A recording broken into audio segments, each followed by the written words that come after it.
Olá amigos, estamos aqui reunidos de novo para conversar um pouquinho sobre câncer de mama. Aqui do meu lado está o Silvio Bromberg, cirurgião mastologista do Hospital Israelita Albert Einstein. E o nosso convidado, Ricardo Marques, oncologista clínico do Grupo Oncoclínicas e do HCOR aqui em São Paulo. E a gente vai fazer uma coisa um pouco diferente hoje, a gente vai tentar abordar alguns dos temas que foram abordados durante o congresso da ASCO, com a apresentação de diversos trabalhos, e vai ser um pouco de uma maratona, assim, porque tem várias coisas que a gente vai tentar abordar. E eu quebrei aqui em 4 grandes temas, que vão incluir alguns estudos em cada um, que é doença receptor positivo HER2 negativo, doença HER2 positiva, doença tripla negativa, e o Silvio tem algumas perguntas também do aspecto cirúrgico, no que foi abordado de novidade. Ricardo, obrigado por aceitar o convite. Obrigado pelo convite. Bem-vindo. Vamos começar então primeiro, eu acho que vale a pena a gente começar com o trabalho teoricamente mais importante que foi apresentado em relação a câncer de mama, que foi para a sessão plenária, que é o estudo Olympia-D, que é um estudo que testou olaparib comparando com outras opções quimioterápicas em segunda linha para pacientes com câncer de mama metastático consequente à mutação de BRCA. Esse foi o primeiro estudo especificamente para câncer de mama com BRCA mutado oferecendo essa terapia e, grosseiramente, assim, a gente pode dizer que foi um estudo positivo, a ponto de ter ido parar na plenária. Eu queria ouvir a tua opinião aí sobre esse estudo, Ricardo. Acho que esse estudo é importante porque ele marca um princípio. O princípio de que selecionar os pacientes de acordo com a mutação pode indicar um remédio específico, no caso o inibidor da PARP, o olaparib. Acho que um pouco da decepção veio pelo valor absoluto, né? Que foi um tempo de progressão de 7 meses versus 4, dando aí em torno de 2 meses apenas de diferença, embora altamente significativo. Mas eu acho que o estudo é importante por vários outros motivos. O primeiro que eu citei, que hoje talvez a gente tenha que ter no prontuário o BRCA1 do doente, porque isso vai fazer diferença na escolha. Uma segunda coisa que eu achei muito interessante no estudo é que a taxa de resposta ela é o dobro da taxa da quimioterapia, de 30 para 60, mostrando que pode ser um medicamento eficaz para paliar os sintomas da paciente. E um outro dado que eu gostei muito do estudo, que está bem claro na publicação, é que o tempo até a resposta foi em torno de 45 dias com o olaparib e 47 com a químio. Então, aliando também o fato de que o efeito colateral é muito menor, eu acho que isso suplanta os 7 meses. Então hoje você tem um medicamento via oral, com uma grande chance de responder rápido e com isso paliar o paciente, e muito menos tóxico do que a quimio. Ricardo, só pegando um gancho nisso, esse trabalho ele irá para BRCA com mutação germinativa. Isso. A gente conseguiria extrapolar isso para a mutação somática, você acha? Acho que não. Todos os estudos que tentaram de fase 1, fase 2, olaparib com suposta mutação não foram positivos. E outra coisa, ainda extrapolando ainda esse estudo, se você pegar aqui 80% dos pacientes que são BRCA mutante, vamos dizer assim, são triplo negativos. Esse estudo, ele, pelo jeito que ele foi desenhado, ele teve 50% de triplo negativo e 50% de receptor positivo. Esse estudo não teve diferença na análise, ele não foi detectado para ter diferença. Mas quando você olha extrapolando o hazard ratio, é muito grande para o triplo negativo, quase 50% de redução de risco de proteção, versus 25% do outro. Então, acho que o estudo mostrou que ser BRCA1 mutado suplanta a questão, inclusive, do receptor hormonal no estudo. Um último comentário em relação a esse estudo é que não dá para a gente simplesmente pegar e prescrever olaparib hoje para pacientes com câncer de mama, né? Então, a Anvisa deu registro para câncer de ovário, mas isso ainda não entrou no rol da ANS, então ainda vai demorar um bom tempo para a gente poder utilizar essa opção, contando com as operadoras aí para cobrir isso. E no ovário, se eu não estou enganado, não precisa mutação, segundo a Anvisa, né? Correto, não precisaria de mutação. O próximo tema, Ricardo, vamos falar um pouquinho da doença HER2 positiva, que teve aí pelo menos 3 estudos bastante interessantes. Vou só citar o nome rapidamente, depois a gente entra aí nos detalhes. O estudo Affinity, que acrescentava na adjuvância o pertuzumab versus não acrescentar. O estudo Marianne, que era em primeira linha de câncer metastático HER2 positivo, que dava TDM1 com ou sem pertuzumab, comparando com quimio e Herceptin. E o estudo Short Hair, que é uma comparação de adjuvância com 9 semanas versus o padrão de 1 ano de trastuzumab. Qual que você quer comentar primeiro, Ricardo? Eu acho que o estudo que eu gostaria de comentar primeiro é o estudo Short Hair, italiano. Pela ousadia do estudo, né? Foram 9 semanas versus 1 ano. Obviamente, 1 ano foi superior para 9 semanas, mas o estudo, assim como nós vamos ver no estudo Affinity, você tem que analisar o estudo de acordo com o risco da paciente. Então, quando você analisa nesse estudo as pacientes com linfonodos negativos e com tumores pequenos, embora o estudo não tenha poder estatístico para isso, não houve um benefício de 1 ano versus 9 semanas. Obviamente, quando você sobe o risco da paciente, por exemplo, com linfonodo positivo, com tumores grandes, T3 e T4, 1 ano foi superior. Então, acho que isso de novo vem questionar a gente de quando a gente vê um benefício, a gente coloca todos os grupos como derivando o mesmo benefício relativo. Mas é importante lembrar do benefício absoluto, né? Um tumor pequeno, com risco pequeno, um risco relativo. Então, para mim é um estudo muito provocante nesse sentido. Quando você faz uma analogia desse, por exemplo, o estudo FAIR era com 6 meses. 6 meses. 6 meses.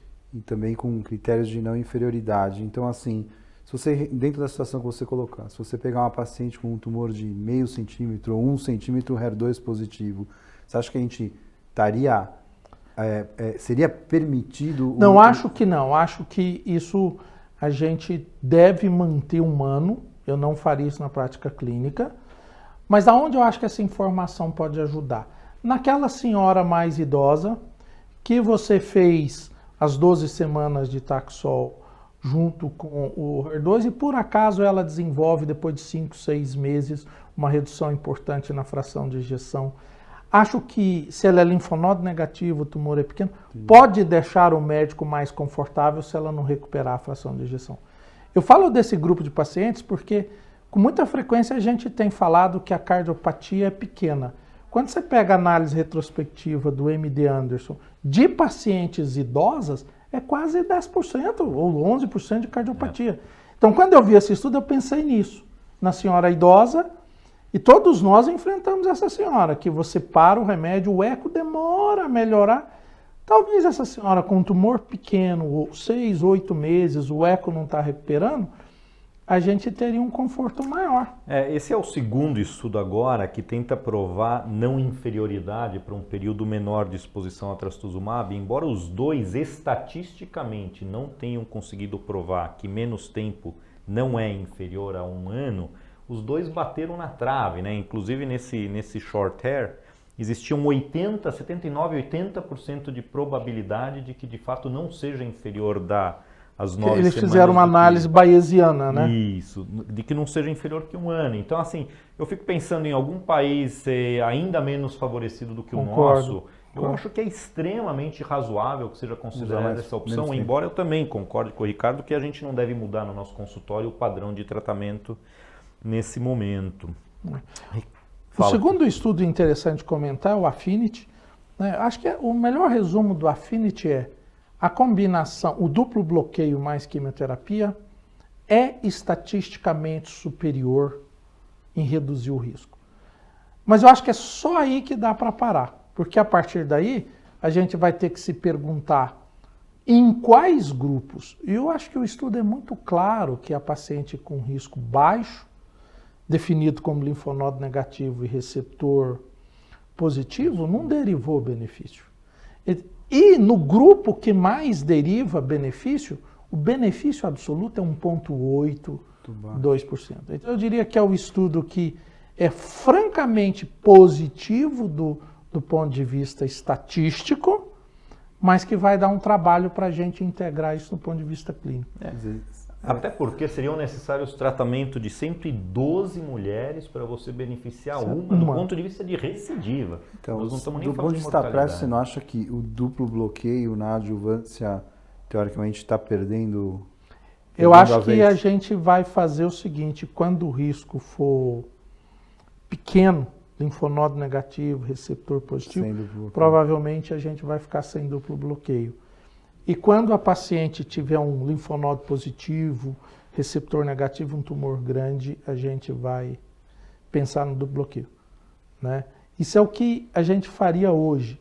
Mas eu sempre faço a contrapartida aí. Uma pode ser que o estudo é positivo como um todo, e se a gente esperar mais tempo, inclusive os linfonodos negativos vão derivar benefício.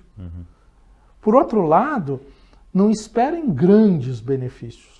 Então, acho que o estudo está mostrando que com 3 anos é pequeno. O próprio desenho do estudo considerava um ganho relativamente pequeno. Né? Eles acreditavam que iam ter no grupo controle 89% livre de recidiva em 3 anos. E foi 90 e pouco. Ou seja, para a gente ganhar alguma coisa, realmente teria que ser uma droga revolucionária. E não só isso, mas eles fizeram essa análise. Se pegasse somente o grupo linfonodo positivo, quantas mulheres teriam sido necessárias se tratarem para beneficiar uma? E o número caía para 56, 58, se eu me lembro bem.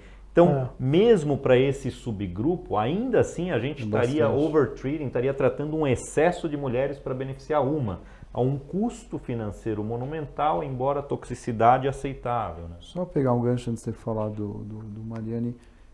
Como explicar, por exemplo, quando a gente tem estudos de duplo bloqueio na neoadjuvância com uma resposta tão maravilhosa, e na adjuvância, uma resposta tão Nós estamos tendo muita dificuldade prática de dizer que os resultados da neoadjuvância se correlacionam com a adjuvância.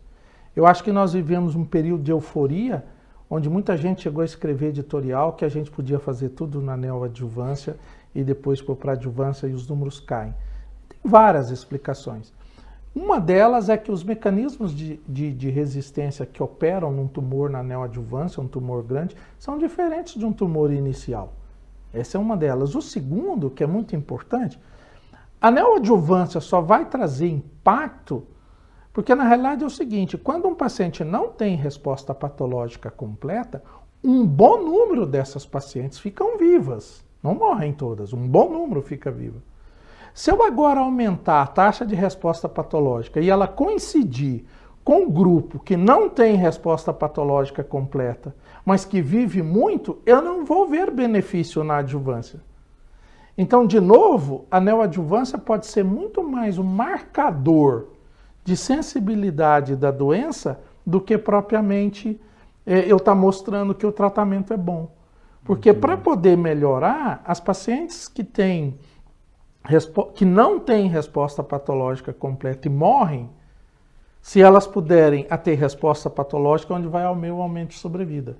Sim. Por isso que a gente discute muito. A impressão que fica é que a resposta patológica completa está um bom marcador da sensibilidade, mas não necessariamente que o remédio é eficaz, naquele sentido. Agora, Ricardo, você concorda comigo que em face da sobrevida livre de progressão excepcionalmente boa para tumores pequenos, T1N0, dando somente um taxano por 12 semanas e Herceptin por 1 ano, com base nisso, hoje, qualquer tumor pequeno operável, HER2 positivo, deve ser operado primeiro e não tratado com neoadjuvância? Concordo plenamente com você. Plenamente. Nós estávamos discutindo antes de começar o programa justamente isso, né? Uma moça com 2,5 centímetros, ou 2,8, que ela é receptor positivo, você palpa a axila, ela não tem nada na axila, se deve ir para a neoadjuvância. Porque veja bem, eu perguntei para o Silvio, se você fizer um linfonodo sentinela, antes dela ir para a neoadjuvância e ele for negativo, se ele operá-la, ela vai receber as 12 semanas, correto, esse 2,5. Se eu enviar ela para a neoadjuvância, hoje muita gente faria o duplo bloqueio. Seria um super tratamento para ela. Eu acho que a gente tem que pensar mais cautelosamente em quem faz o duplo bloqueio no anel adjuvante hoje do que antes do Affinity. Tá. Entendi. Indo agora para o estudo Mariani, só lembrando, então, é um estudo que, em primeira linha de doença metastática, dava trastuzumab com taxano, comparativamente com TDM1, comparativamente com TDM1 mais pertuzumab. Existia uma grande expectativa de que, finalmente, a gente pudesse substituir o taxano com Herceptin pelo TDM1, e isso não se prova verdadeiro agora. Você quer comentar um pouco? Acho que o Mariani é um estudo que eu tenho duplos sentimentos em relação a ele. Primeiro, um sentimento muito positivo, onde você tira a quimioterapia com docetaxel ou taxano e trastuzumab e dá o TDM1 e tem a mesma sobrevida na doença metastática. Então isso é muito importante. A toxicidade cai, é outro tratamento. Só que o estudo aconteceu num momento em que o duplo bloqueio mais a quimioterapia era o padrão. Então, dificilmente nós vamos ter um estudo de duplo bloqueio mais quimioterapia versus TDM1. Então, acho que o TDM1 vai ficar na primeira linha numa posição muito delicada de um doente que você acha que não consegue fazer um duplo bloqueio com quimioterapia. O que na realidade está diminuindo, né? Nessa ASCO mesmo já teve estudo de duplo bloqueio mais naviobine, fase 2 promissor. Então também é possível que a gente possa hoje, nessa paciente que não toleraria o duplo bloqueio mais taxotere, fazer um duplo bloqueio mais um naviobine. Então, eu acho que é provocador porque a gente se livrou da quimioterapia com taxane, mas infelizmente veio numa hora que o padrão não era essa, né? Agora, considerando que o duplo bloqueio mais quimioterapia, ele é um pouco menos eficaz nas pacientes previamente tratadas com adjuvância com trastuzumab, você consideraria numa paciente que recidivou após adjuvância com trastuzumab ir para TDM1? Hoje, eu acho que a maioria de nós, quando a paciente recidiva antes de 12 meses ou antes de 6 meses, a gente já acaba faz. indo para TDM1. Perfeito. Ou aquela que está 7, 8 meses e recidiva. Aí é onde eu vejo o estudo, né? Perfeito. Vamos mudar agora o foco para a doença receptor positivo HER2 negativo, e aí a gente vai entrar na seara daquilo que nós não podemos praticar ainda, que são os inibidores de CDK4 e 6.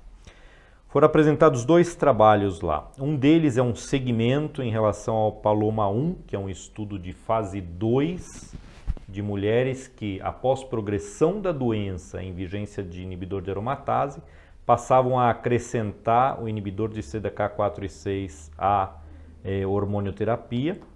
E esse estudo, embora ele numa primeira análise e publicação tivesse mostrado um ganho muito importante, mais do que dobrado a sobrevida livre de progressão, esperava-se muito em termos de sobrevida global que viria um resultado positivo. Esse estudo não veio. Você quer comentar alguma coisa? Eu acho que eu comentaria 2 coisas aqui. Hoje, na primeira linha de um câncer de mama receptor hormonal positivo metastático, se disponível, o novo padrão é um hormônio mais o inibidor da citoquina, da CDK5/6. Então, acho que o que tem que passar claro é que o novo padrão no doente virgem de tratamento é a dupla combinação. E aí tanto faz se é com abemaciclib, palbociclib ou ribociclib. Na doença resistente também. Agora a pergunta mais difícil é por que com períodos tão longos de sobrevida livre de progressão não tem sobrevida global?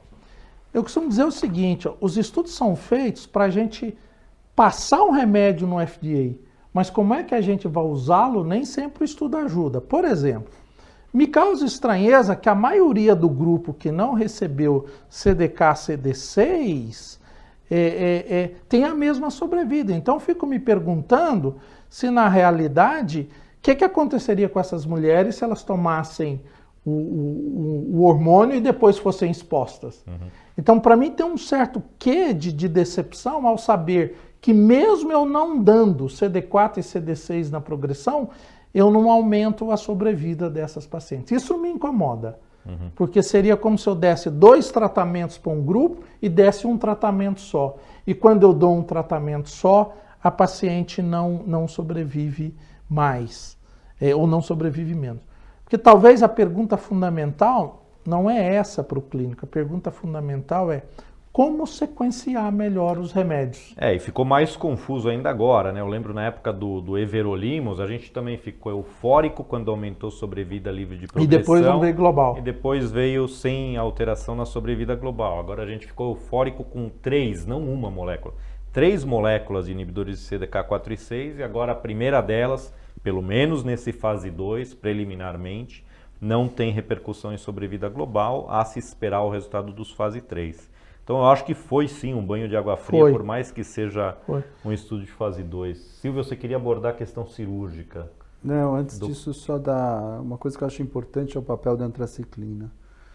Porque, na verdade, se você for pegar na revisão de Oxford lá atrás, a antraciclina diminuía a mortalidade. E agora a antraciclina, teoricamente, com tudo que a gente está vendo, está perdendo a vez. Tanto na ANEL quanto na eu acho que eu queria saber a tua opinião. Onde ela tem lugar ainda? Eu acho que a antraciclina, tiveram 2 grupos de estudos recentes que bagunçaram a cabeça. Um foi o estudo ABCS, né, onde mostrou que claramente a antraciclina acrescentava. E agora, principalmente o estudo alemão, que é muito bem feito, mostrou que a antraciclina não acrescenta. Se a gente fizer uma análise mais profunda, a gente vai ver que esses 2 estudos têm algo em comum. Quando a antraciclina é dada para o grupo de pacientes com receptor hormonal positivo, ela não faz nenhuma diferença, né? E o estudo alemão ainda fez uma coisa, ele dividiu as pacientes com oncotype abaixo de 25 e maior que 25, e mostrou que nas pacientes abaixo de 25, não só a antraciclina não faz efeito, mas a sobrevida de 93%, num paciente de alto risco clínico. Então, acho que o que começa a ficar claro é o seguinte: a vantagem da antraciclina num paciente com receptor hormonal positivo, que na realidade vai ter um ótimo tratamento depois, ela é pequeno. E quando a paciente é triplo negativa, isso amplifica. Então eu ficaria muito mais liberal hoje para usar uma antraciclina num triplo negativo e muito mais conservador numa paciente com receptor hormonal positivo. Que, aliás, a análise de subgrupo do ABC Trial mostrou a mesma coisa. Isso, mostrou exatamente no ABC isso, né? ainda tem até aquele problema de tentar dizer que quando é receptor positivo é pior, né? Porque na realidade a gente acrescenta toxicidade. E só mais um detalhe em relação a essa análise que eles fizeram para receptor positivo, alto risco ou baixo risco de acordo com a assinatura molecular, não houve diferença. Ou seja, eu não posso dizer que se vier um alto risco molecular eu deva incluir antraciclina. Exatamente, de jeito nenhum, né? Está muito claro. E isso tinha muita gente fazendo, não, veio alto risco, então eu vou dar antraciclina, veio baixo do TC. Isso não se aplica. A beleza disso é que parece que o alto risco molecular não faz muita diferença a químio que você dá. Correto. Ele é sensível à químio. Desde o início do NSABP, CMF fez um efeito brutal. Então a impressão é, quando é sensível à químio, pouca diferença faz a antraciclina. Entendi. Só uma coisa, você vai comentar uma coisa do Pembro, da Imuno? Do Pembro da Imuno, assim, teve 2 trabalhos, na verdade, interessantes. Um deles em doença metastática, que é o Keynote 89, que é um desastre, basicamente. Em segunda, terceira linha da pembrolizumab para doença, mesmo triplo negativo, foi muito ruim. E o iSpy é um estudo preliminar para selecionar que droga deve ser levada adiante em estudo na neoadjuvância, né? Você quer... eu acho que a questão do pembrolizumab foi uma decepção, triplo negativo. Então, né? Agora, eu fiquei com uma dúvida, né? Então, assim, o tumor de mama talvez tenha um comportamento, assim, fica denotado que em relação ao bloqueio do PD1, PDL1, ele tem um comportamento diferente em relação aos outros tumores, tipo o melanoma, que tem uma resposta maravilhosa. Ou você acha que, por exemplo, tá entrando a mama vai ir por um outro caminho em relação à imunoterapia diferente do resto? Acho que o que ocorreu agora com a aprovação do FDA do pembrolizumab para todos os tumores que tenham alta carga de mutação e pacientes que tenham deficiência no reparo. Então, o FDA aprovou o seguinte: não importa o câncer, se eu tiver alta carga de mutação, a imunoterapia, alta carga de mutação significa muitos antígenos novos, talvez a imunoterapia. Acho que o câncer de mama vai entrar nesse lado, diante de um câncer de mama que tenha alta carga tumoral, de mutação, talvez faça sentido. Mas tem que lembrar uma coisa, o bloqueio do anti-PDL1 é uma das formas disponíveis de imunoterapia, mas tem um monte de tumores que este não é o mecanismo que leva à resistência. Tem vários outros mecanismos.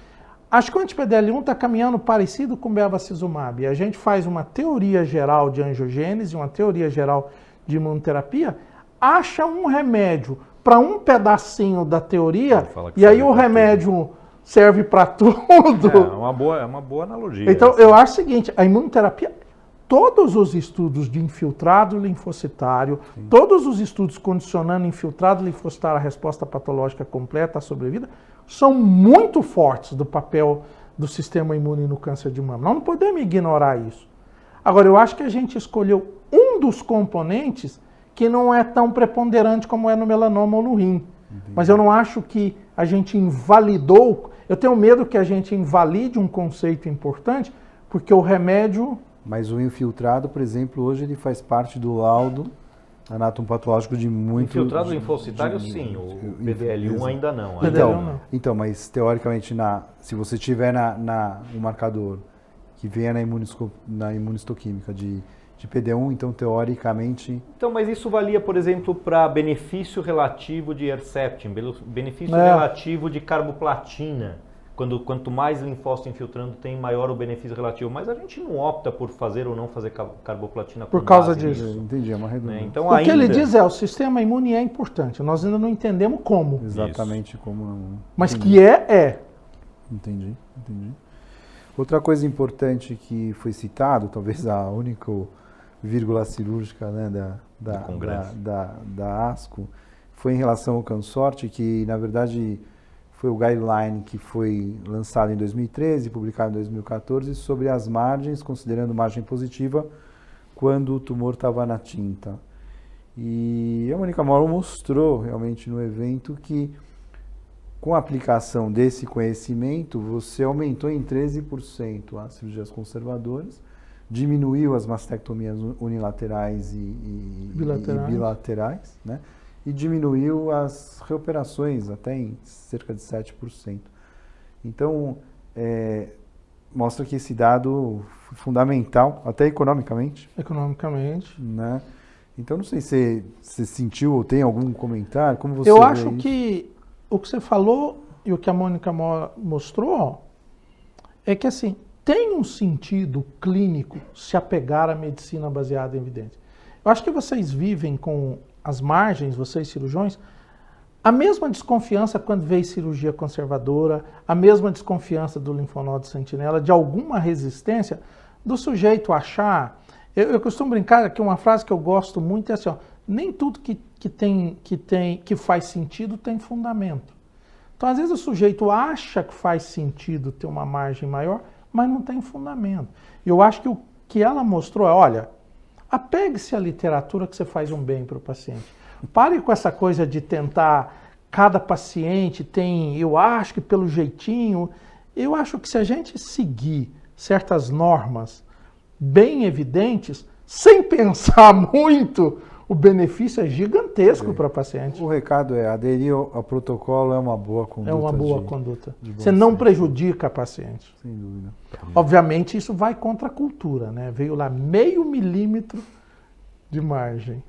É mais difícil. Mas enfim, o dado é interessante, ela mostra de curva de número de cirurgias, os cirurgiões que faziam mais de 50 cirurgias ano tinham uma aderência muito maior do que aqueles que faziam um número menor de cirurgias por ano. Obviamente que mostra que é aquele que é mais especialista do que é mais generalista. Que é um pouco, não sei o quanto isso é na nossa realidade do Brasil, mas é importante que as pessoas, que nem a gente falou, sigam realmente as normas de boa conduta, vamos dizer assim, que são protocoladas. É que às vezes também a gente fala do Brasilzão, mas às vezes a gente esquece, por exemplo, a facilidade com que nós temos em São Paulo, nas capitais, de mandar paciente para radioterapia, é diferente da facilidade que ele tem de mandar.